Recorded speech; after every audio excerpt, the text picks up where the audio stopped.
and today we're going to be talking about embedded finance. So embedded finance is really picking up in terms of a trend across the continent. And one of the reasons is because it enables businesses to access a large amount of users with lower acquisition costs. And it also gives a better experience for the user. So it's, we're seeing this really pave the way toward users adopting digital financial services in a much bigger way. One of the stats is that the industry is predicted to generate $230 billion by 2025 globally. And I always think of, comparison to native content, native advertising, when I think of embedded finance. So when that was really becoming popular, it was this idea of not taking users away from an experience that they're enjoying, right? So instead, how can we change the way that we think about advertising and what advertising looks like to meet users within that experience, right, and help them to adopt it? So I kind of think of embedded finance in a similar way, but there's a lot of different ideas around what this means. So I think to start, why don't we go around and everybody can introduce yourselves and just tell us what embedded finance or embedded fintech means within your organization.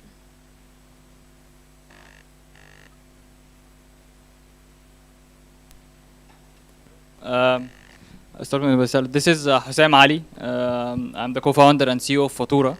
At Fatura, we are a B2B e-commerce and financial services platform. We connect small and medium retailers to wholesalers and manufacturers, primarily in the FMCG space. And we take the whole cycle from ordering and then access to working capital, and then we're going to get into payments and acceptance. What embedded finance means for us is basically providing working capital, innovative working capital products for our merchant base. We're talking about supermarkets, kiosks, and small grocery stores, where we provide them instant working capital ranging from 5 to 15 days. So a very different product from traditional financing that you'd probably get elsewhere. Shukran. It's a pleasure to be here with everybody, and it's great to be in a room with a view. So that's brilliant. My name is Eslam Darwish. I'm a general partner for Fintech at Global Ventures, one of the region's leading venture capital firms. I look after the Fintech portfolio across Middle East Africa, and we have obviously an investor view of what embedded finance is, which I'm sure we'll dive into in more detail later. But for us, it's a huge growth opportunity. I mean, the future of finance is embedded, and we look forward to working with founders in the region who can unlock this opportunity moving forward.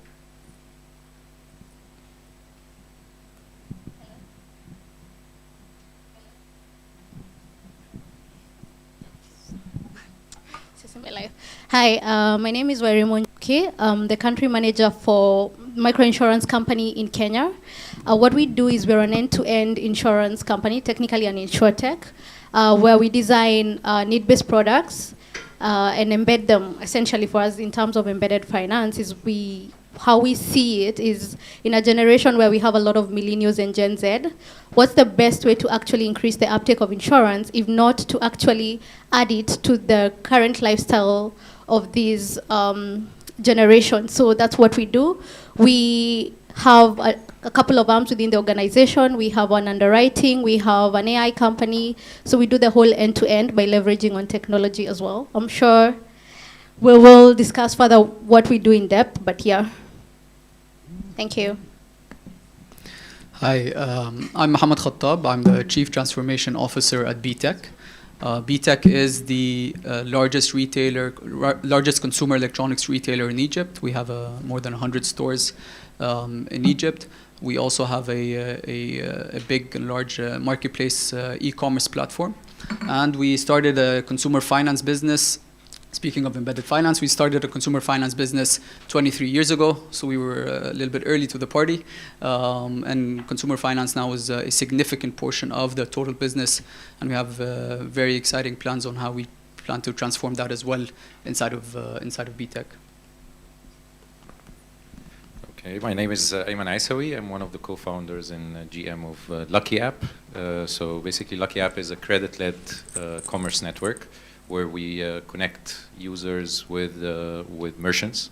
So we've managed across the past 3 years in Lucky to build a large consumer base, more than 6 million customers, registered customers. We have more than 20,000 merchants. Basically related to embedded finance, we're trying to tackle what we call the point of truth when it comes to purchasing.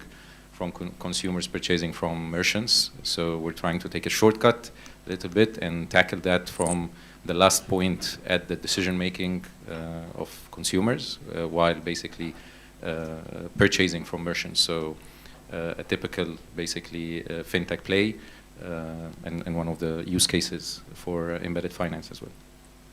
Amazing, thank you. Yeah, and so I think with a lot of you here, maybe with the exception of Wairimu, the embedded finance offering right now is starting to take the form of credit. So credit is very important as we start to build these economies. And so I think maybe starting on the B2C side, maybe let's go through and talk about what the use case is and how embedded finance is really enabling you to extend this credit in a bigger way. So maybe, Ayman, we can start with you, and then we'll go to B.TECH. Sure. So basically, the use case we're, as mentioned, we're trying to solve the problem in our market, and I believe the Egyptian market is not very different from relevant African markets as well. So we're trying to solve the underbanked. We have the largest underbanked population in terms of ratio if we're comparing to similar markets with similar size of population. I think Egypt is one of the largest underbanked populations in the region, and that applies also to other African countries as well to make relevance to the audience. So basically what we're trying to do is we're trying to figure out new ways to qualify customers to get credit, and start using this credit at a different merchant network. The way we've started that in the beginning is basically we've managed to build a large network of merchants due to leveraging some relations with those merchants from previous businesses that we have started as a co-founding team. And basically we've managed to build a very, I would say, attractive rewards from those merchants that they can give back to customers. So we've built the cashback kind of use case for the merchants, for the consumers in the beginning, then basically started introducing credit to those consumers. So that allowed us actually to make it the other way around, which is having both pillars for a typical fintech play, which is the consumers and merchants in place from I would say after 1 or 2 years from operations. Currently we're in year 3 of operations. So then we've started introducing this year the credit component, which is basically one of the main problems of availing credit is collecting the data points that actually allows you to qualify customers and start actually pushing those customers to the merchants with their credit line. And that point, what we call the point of truth, where the customers have the qualified credit and the merchants actually are looking for traffic, we start appearing with a seamless user experience. So currently our experience is built on payment channels such as QR codes. We're introducing cards to the market as well, like prepaid cards as well as credit cards. So what we are actually claiming we're different in the market is basically the set of data points that we've collected across our customer base that actually avails credit for those consumers and start making more transactions. Great.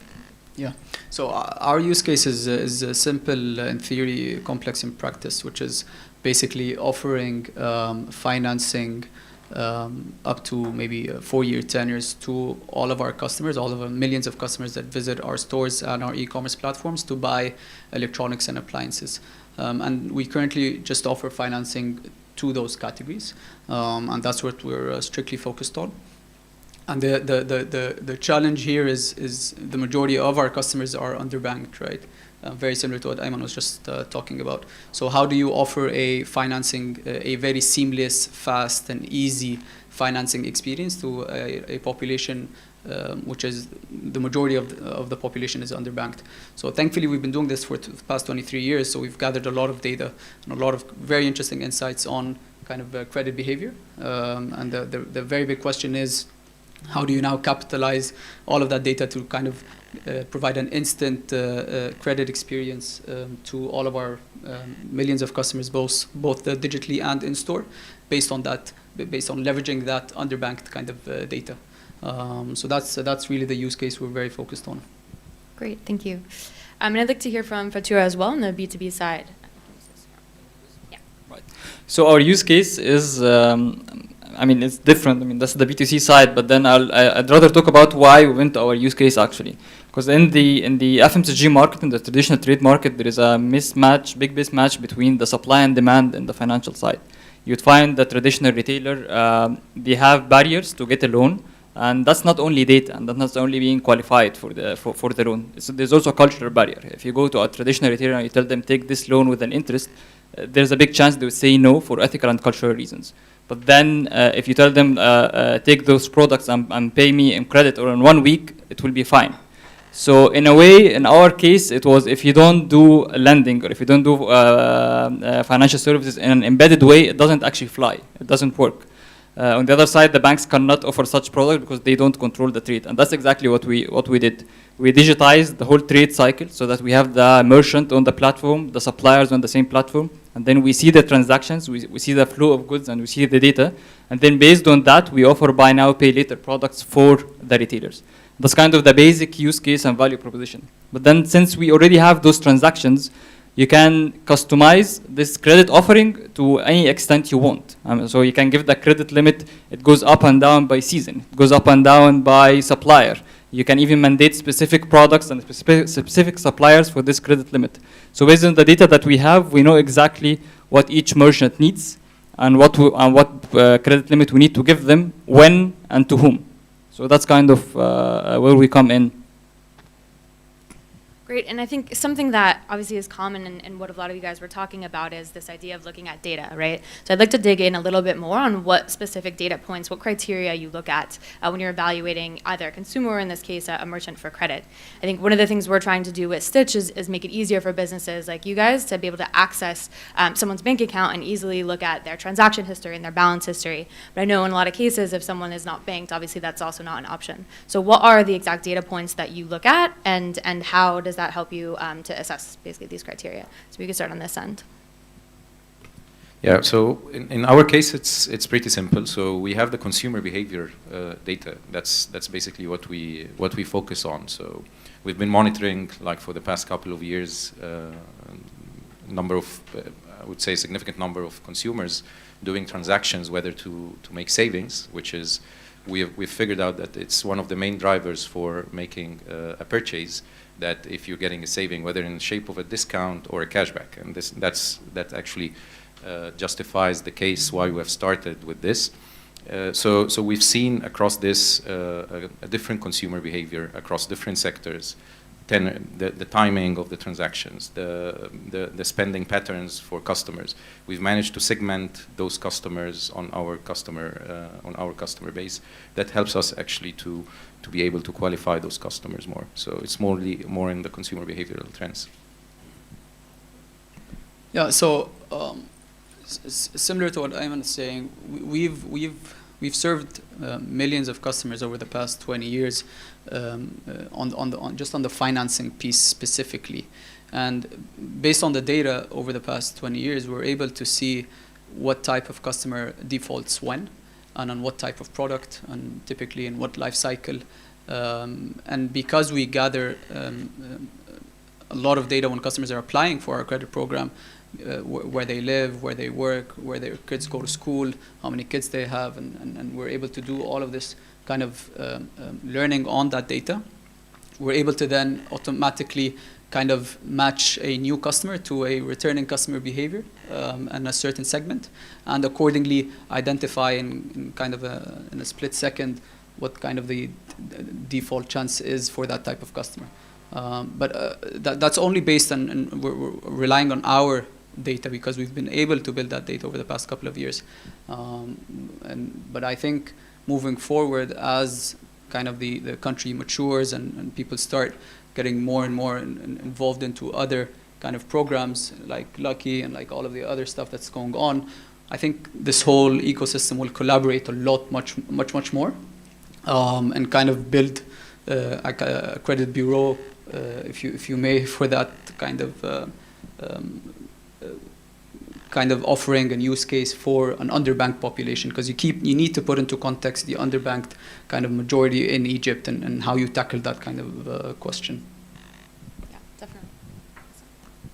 definitely. In our case, the data angle is the purchasing behavior of the retailer. So we know what products they purchase and the nature of this product, because there you would find some products the turnover is like 5 days, and some other products are more profitable, they are 30 days. And that's where we come in, how to customize our credit offering. So for example, you might find a retailer that is only trading in very fast moving goods, in snacks and beverages, because for example they are open in front of a school, right? So for this specific retailer, you would offer credit offering only on the school season, and you'd offer it only on fast moving products, and then you can limit the suppliers that they take credit from, so that you can in a way reduce the credit risk by knowing what's the real use of this credit, and having the transaction, making sure that you have the transaction online, because you see that they are purchasing those set of products with this credit limit that you are offering. So the most important unique data angle is actually the purchasing behavior, who they are buying from, how frequently are they buying, and what SKUs, what products specifically are they buying. I think access to this sort of data has changed a lot just in the last few years, right? With developments not only like yours, but other companies who are also trying to build on top of this sort of data infrastructure. So Eslam, over to you. How have you seen this landscape changing from an investment perspective over the last few years? So, I mean, obviously we have a great number of use cases here. I think from an investor perspective, what we can say is, what we love about embedded finance is it provides innovation a context, right? Because if you just innovate for the sake of innovation, this is more creativity than anything. And embedded finance is a natural progression for fintech, right? And because the biggest opportunity is not necessarily having a lending business or a payments business or whatever vertical you want to choose under fintech, it's actually how do you tackle money flows, right? And within a consumer context, which is, so I've heard the word experiences a number of times from the panelists here, and that's ultimately the bottom line, right? It is about customer-centric product design. How do you deliver the best customer experience possible within their lifestyle and the context in which they live, right? That's why we see this as a huge opportunity, and it's not necessarily tied to a certain company or a certain vertical, right? At the end of the day, if you take the agriculture sector or healthcare sector or education, etc., you're able to deliver solutions within that context at scale, okay, that generate value both from a commercial perspectives for the business, but at the same time for the user, and deliver this transformation required that impacts their everyday life, right? And whether that user is a B2C value proposition or a B2B value proposition. So I think what we'll increasingly see, and this is why we're very excited about the embedded finance space, is that the label of B2B and B2C would start to disappear with time, and we will see more companies that are taking the value chain end to end, right? So Fatura is today B2B. Can this evolve? Absolutely. Lucky on the other side can evolve in a very similar way from B2C and backwards into the value chain. And at the end of the day, we'd love to think that we're in control, but we're not. The consumers are in control, and the trend is they want to see more convergence. They want to see more consolidation. Hence, what we're seeing today, the emergence of the super app idea. And I want to have my life, done. I don't need 100 apps to manage my life. I need, a more seamless user experience to be able to do that. And whoever can give me that is going to be the winner. So these are the backers. These are the people who are looking to back. Totally. Yeah. And I think that's a great segue actually into Wairimu, what you're working on at MicroEnsure, right? So I think this is a perfect example of embedded finance, right? You're really developing insurance products that are unique to the particular needs of a user within a context of the business that you're partnering with, right? So can you tell us more about how that works and the use case there? Yeah, so what we've discovered is one of the things that embedded finance has really helped is a lot of people want insurance. They need insurance specifically, but they don't really buy it. And there are a lot of issues with traditional insurance. There's trust, there's affordability, there's a lot of things going around about that. So what we've done is we've come up with every bit of the process. We're mainly focused on B2B partnerships because, one, for the data, if I want to create a product for, say, everyone in this group, and you all use specifically, say, if you are all on Uber or any other client, it's easiest for Uber to give me the data points that I need to create a product for that. we can assess your lifestyle based on that. We are able to see how much do you spend in a month. In that way, we can assess how much are you able to actually commit to insurance. We can assess, what products do you really need. So in that way, we're able to collect data, which helps in product design. The other thing we do, of course, is leverage with the distribution channels that the partners that we have use, because everyone needs everything at the top of their button. You don't want, just because technology is really coming up, doesn't mean I can offer people in the informal sector who don't really know how to navigate smartphones through the smartphone. So if the distributor or if the partner uses USSD, we are able to make sure we're offering the right distribution channel for that particular target and the pricing as well. So for example, when we offer, we have done things like credit-linked insurance, and I'll give an example of, in different countries, there are different challenges they face. Everyone who has credit life insurance only insures them against loss of life. But when you come to markets like Kenya, where 85% of the working population is in the informal sector, someone dying is the least of their concern in case they take a loan. They have bigger problems. I've taken a loan against my stock. I've taken a loan, against many other myriads. So if I fall sick or if I lose or my stock burns up, that's my biggest risk. So it has enabled us to actually embed the right products to the right customers, and at the same time look at the payment plans. So we are able to also attach how is that organization we've partnered with, how, based on their own analysis of the clients, how are they actually offering payments. So if we find, because this person can only afford to pay this much per month, we also add that to our own payment plan. That really works. The other factor we've also really looked at is what the products, as I mentioned, beyond that. So making sure that you're in the same marketplace, you're offering the same thing. We've had discussions with BPNL clients as well, they're offering many different things and they don't understand. I'd rather have, if I'm selling furniture, I want to sell home insurance because it makes more sense. If someone is doing car Autocheck, like when they're selling cars on credit, the person you can sell for them motor vehicle insurance. So what we've done is making sure whatever you're offering matches the lifestyle of the client. That way we are able to actually have a higher uptake and more people are able to buy. And when they actually buy the insurance directly from that specific partner, it creates trust as well. Because if I'm buying travel insurance from an airline, or it's added to my ticket or so and so, it's easier than when an insurance just comes and tells me, hey, you need, I don't know why I need it, but if someone comes and tells me you're taking a flight, so we've leveraged on everything that's happening in the financial sector, because we don't believe that financial inclusion can actually happen without social protection as well. So that's what we've done, and we've also leveraged on telcos, the ability to collect money. We're able to have, all the digital payments models that have changed, the ability to actually have standing orders even on wallet accounts. These are things we're leveraging on, not just to allow for inclusion, but also not, because people don't like long processes, especially, most of the generation now, they don't like long processes. They want very simple processes. You're able to collect data directly from the partner. You're able to collect money directly from the client without keeping on telling them, hey, you need to pay this money and all that. So that's, for us, essentially, that's how we have leveraged on embedding insurance to especially the financial services. Great, thank you. And it's really interesting. I mean, in Kenya, of course, you also have M-Pesa, right, which has enabled a lot of this to happen from a payments perspective. I think one of the things you talked a lot about is trust. So I think in the Egyptian market, I've heard there's a lot more dependence on cash, right, than there is, for instance, in Kenya.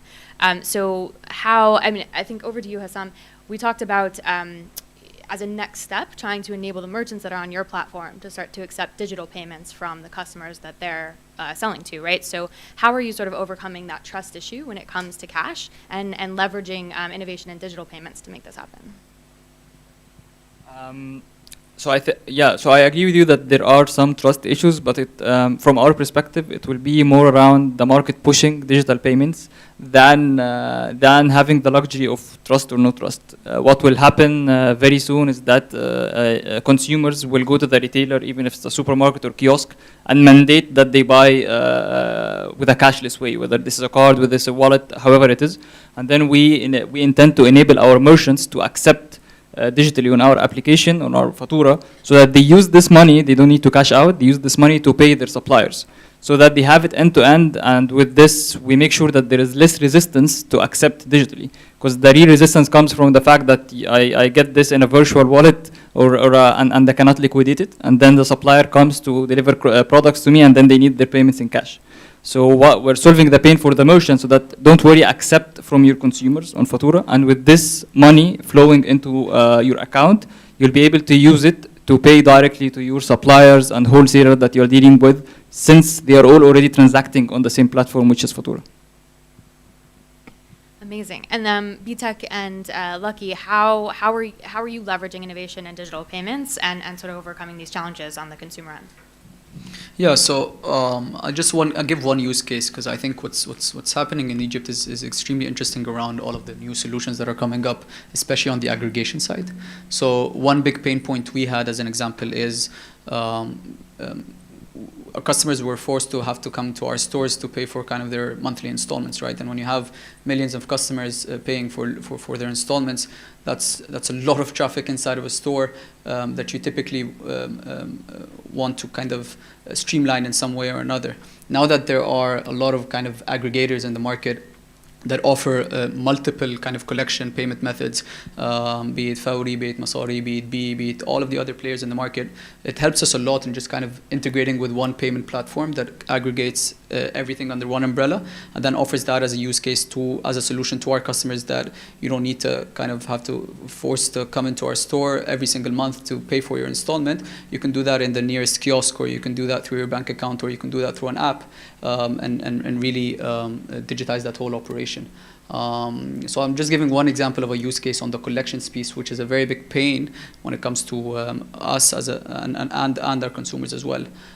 So I'm very excited about what's happening in this space, and specifically on the payment side, because I think it solves for a lot of the kind of inefficiencies in the experience that has become an outcome out of all of kind of the new business models that are being built. Yeah, for us, I think I will start from what Eslam mentioned about the experience. So I think it all comes down to the customer experience, and if we're talking about customer experience in this point, I would say there are two sides of innovation on the digital payment side. One on the consumer side, and the other on the merchant side. And for us in Lucky, since we're dealing actually with both sides, we believe that connecting this piece where we can actually create the traffic from the consumers and manage to create stickiness from the merchant as well is key to make this a successful use case. So if we're talking about the consumer piece in the beginning, I think the whole ecosystem is moving towards having this under the banking services, or the banking umbrella in Egypt, which is being pushed by the central banking of Egypt big time. And I would say a great or a significant move in the past year or year and a half in specific. So I think most of the players in the consumer play, especially, that are looking after credit as their main use case, are mainly pushing towards issuing their own banking products, so they become part of the banking system, and that actually facilitates the second leg of the customer experience, which is the touch point with the merchants. So you become more accepted at merchants, since there are other players playing the acceptance side as well. So I would say if we're talking about innovation for payments, we need to look at the two pieces and how actually they can work together. As Mohamed mentioned, the piece related to collection is crucial for credit services. If we're talking about consumer finance, I believe the same for Fatura as well. It's becoming one of the main pain for all players in the market, and how to get out of the ordinary like collection tools that are available in the market. So that actually pushed a lot of players to start issuing their own payment tool, whether to actually do the collection for basically a play like Fatura, so they can have their own cards and be able basically to make payments much easier. Same for consumers, of course. And this is what everyone is trying to connect. For our case in Lucky, I think key is getting to the point of the seamless customer experience by availing those normal channels for consumers without like having something out of the box that no one else will use. Basically, you have to still educate the market. You can still ride on the rails, on the normal rails of the banking sector. And on the merchant side, it's already growing with the merchant acceptance. I would say a lot of investments coming into this space, especially in Egypt, which is helping the consumer side in our case. Great, and yeah, I agree. And I think we've talked a lot about the credit use case specifically here, but when this starts to pick up on the merchant side and on the consumer side, what are some other kind of innovative use cases of embedded finance that you're seeing in places where we do start to have these payments rails in place? Eslam, and then you. Well, I think a lot of interesting things have been said, and I think we need to go back to basics, right? At the end of the day, we talk a lot about cashless societies, and we talk a lot about financial inclusion and all that, and that's great from a strategic point of view. But Joe blogs on the street doesn't necessarily wake up in the morning. He or she says, I hope I pray to God that I'm financially included, or that I'm living in a cashless society, right? At the end of the day, you got to show them what's in it for them, right? And that's the role of these great companies and these great founders, right? Because how do you get, driving acceptance, there's two ways to do it. It's either you do a push, right, through regulators and what have you, and you pour millions of dollars to build the infrastructure, or you start to think creatively and reinvent the existing business models, right? We've been living with the payments business model for 50, 60 years now, and it's time to reimagine it. And I think that's what M-Pesa have done successfully, right? And I think one of the interesting things from a case study perspective that I've heard about M-Pesa was that they started, when they first initiated this, they were used to a merchant-funded model, right? That actually became a consumer-funded model, where the merchants started to actually make money on the back of transactions. So guess what happens, right? Suddenly you move from becoming a cost center for the merchant, right, to become a revenue center. So you turn every merchant into an agent. So every visit, the merchant will tell those consumers, please pay me with mobile money as opposed to cash, because I actually make money on the transaction.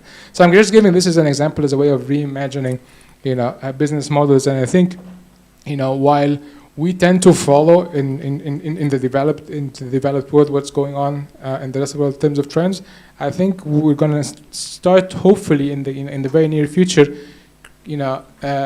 building for our needs, right? Building for local relevance. And I think this is when you ask about new trends, to tackle financial inclusion in Middle East Africa, you need to reimagine the business model, really. I mean, I know this is a broad statement, but we really need to find creative solutions of how we can create tractions, because we are short on resources, and there isn't enough money around the world to solve for financial inclusion in our region. And unless creative minds like the ladies and gents here who figure out those creative solutions that can drive consumer and customer adoption, it will take a very long time. And so that's a view, right? So in terms of what's next to be embedded, right? We are talking about embedded finance, and this is very key, and this is kind of the building block for embedding anything else. But from our perspective, the next step will be extensive partnerships between those who embed things, right? So we embed finance for the merchant, but in the end, this merchant is a person, and they have a family, and they probably don't have medical insurance, they probably don't have life insurance, and they probably need other financial services that we don't provide. Since we gather data on the purchasing behavior, so indirectly we gather data on the person himself or the business owner. So we can embed products from other financial services or any other services, actually, whether it's medical insurance, it's life insurance, anything, product insurance, on the same platform. And we will find that our product is embedded in other platforms that need it, who, for example, focus on e-commerce only. So you will find so many vertical integrations and cross embedded products between the players, because no one would be able to have it all. No one would be able to provide embedded finance, embedded insurance, embedded anything. So everyone will focus on whatever they want to focus on. For example, for us, we want to focus on the B2B e-commerce, on the financing, and on the payments. But any other embedded thing, we'll go about it with a partnership mindset and partnership approach. So yeah, that's how we see it will evolve. Yeah. Wairimu, maybe you can comment on this as well.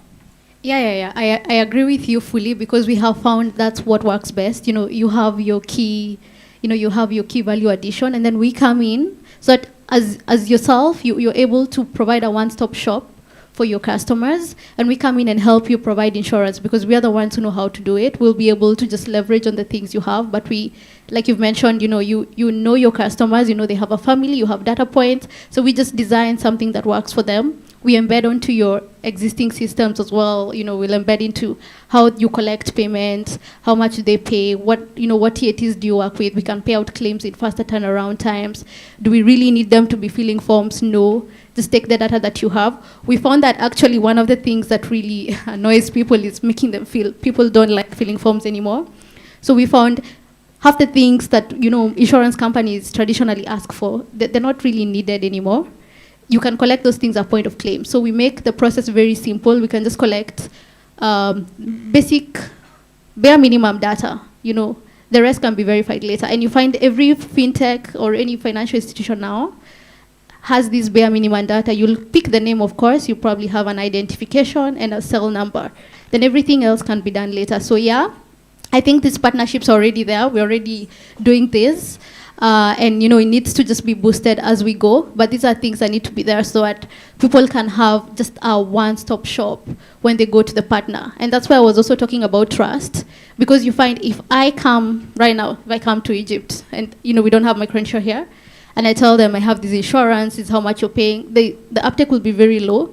But if you want to extend your value to your customers, and you tell them, we're now offering insurance, as yourself, even if we are the back end, one will have a very, high uptake. That's one. There's going to be trust around it as well. So which means we get more people actually, more people embedded into these products, because you already have a brand. We're just bringing our experience and our skills, yeah. So I do fully agree.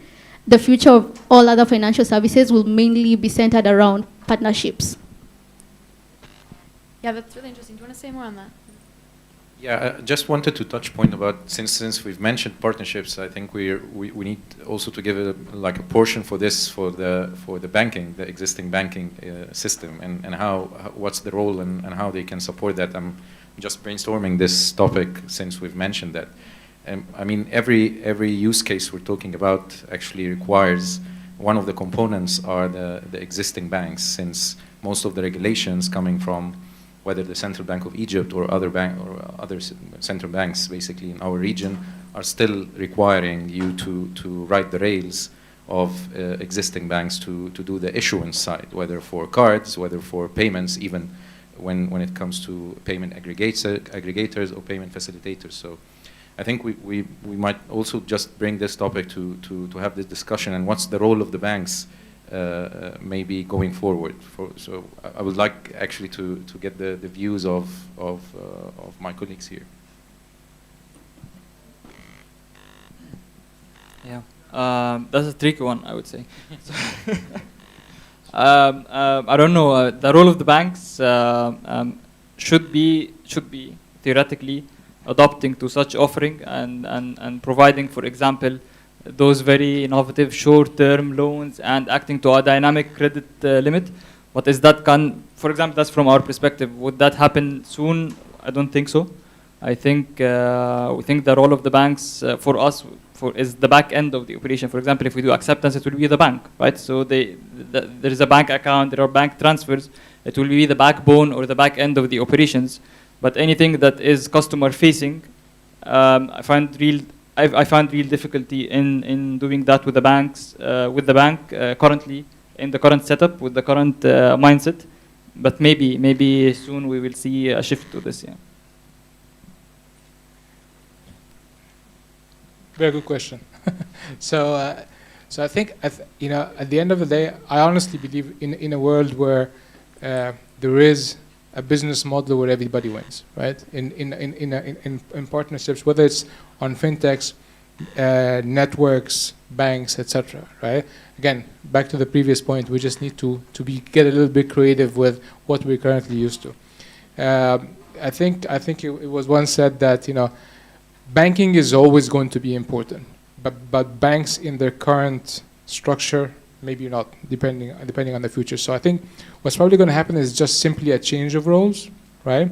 And to your point around banks becoming more of the back-end infrastructure, tackling all the heavyweight things, including regulatory requirements, technology infrastructures, etc. And then the front ends are managed by fintechs who are managing the customer experience, driving the customer acquisitions, right?